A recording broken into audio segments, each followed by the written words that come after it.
বিসমিল্লাহির রহমানির রহিম। BCS preliminary test 2023-এর 173 নম্বর প্রশ্নটা আজকে আমরা সলভ করব। প্রশ্নটা হয়েছে সম্ভাবনা থেকে। প্রশ্নটা হচ্ছে 29 থেকে 38 পর্যন্ত সংখ্যা হতে যে কোনো একটি সংখ্যাকে ইচ্ছামতো বেছে নিলে সেটি মৌলিক সংখ্যা হওয়ার সম্ভাবনা কত? আমরা প্রথমত যেটা করব, 29 থেকে 38 পর্যন্ত সংখ্যাটা আমরা লিখে নেব।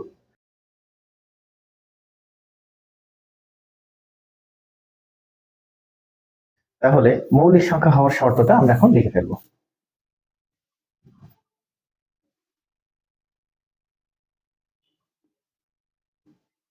মৌলিক সংখ্যা হওয়ার শর্ত: শুধুমাত্র 1 এবং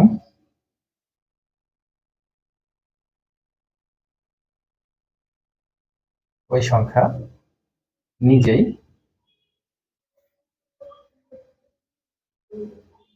নিজেকে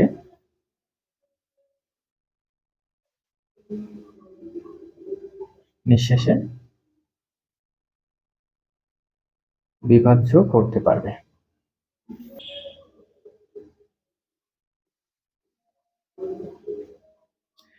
দেখেন, সংখ্যাগুলো লেখার পরে আমরা মৌলিক সংখ্যা হওয়ার যে শর্তগুলো সেগুলো লিখলাম। শর্তটা হচ্ছে যে 1 এবং ওই সংখ্যা নিজেই নিজেকে নিঃশেষে বিভাজ্য করতে পারবে, অন্যথায় অন্য কোনো সংখ্যা দ্বারা তাকে নিঃশেষে বিভাজ্য করা যাবে না। তাহলে আমরা এখন দেখি 29-কে আমরা সেই পরীক্ষাটা করব।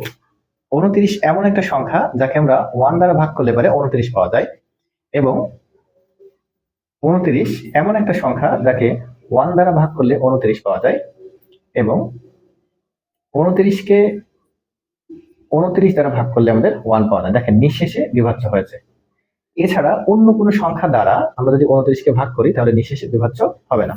তাহলে 29 হবে আমাদের মৌলিক সংখ্যা। 29 হবে আমাদের কি মৌলিক সংখ্যা। এরপরে আমরা 30-কে 2 দিয়ে বিভাজ্য করতে পারবো।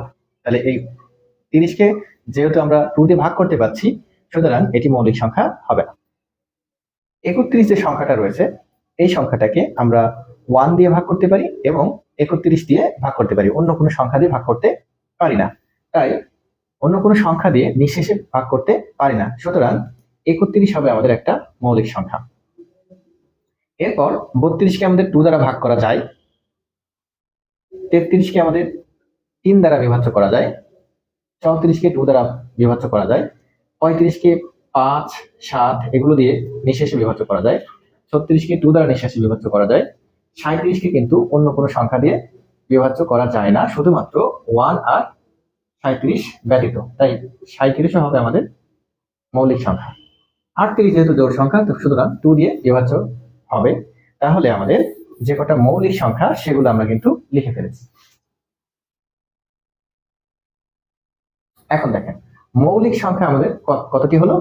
3টি। মৌলিক সংখ্যা কতটি হলো? 3টি। এখন আমরা সম্ভাবনা সূত্রটা লিখে ফেলবো।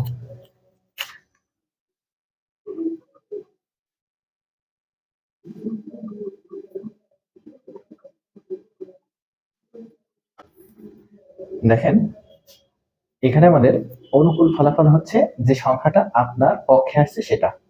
তাহলে মৌলিক হওয়ার শর্তটা হচ্ছে আপনার পক্ষে। এরূপ সংখ্যা আমাদের কয়টি আছে? 3টি। তাহলে অনুকূল ফলাফল হবে আমাদের 3টি।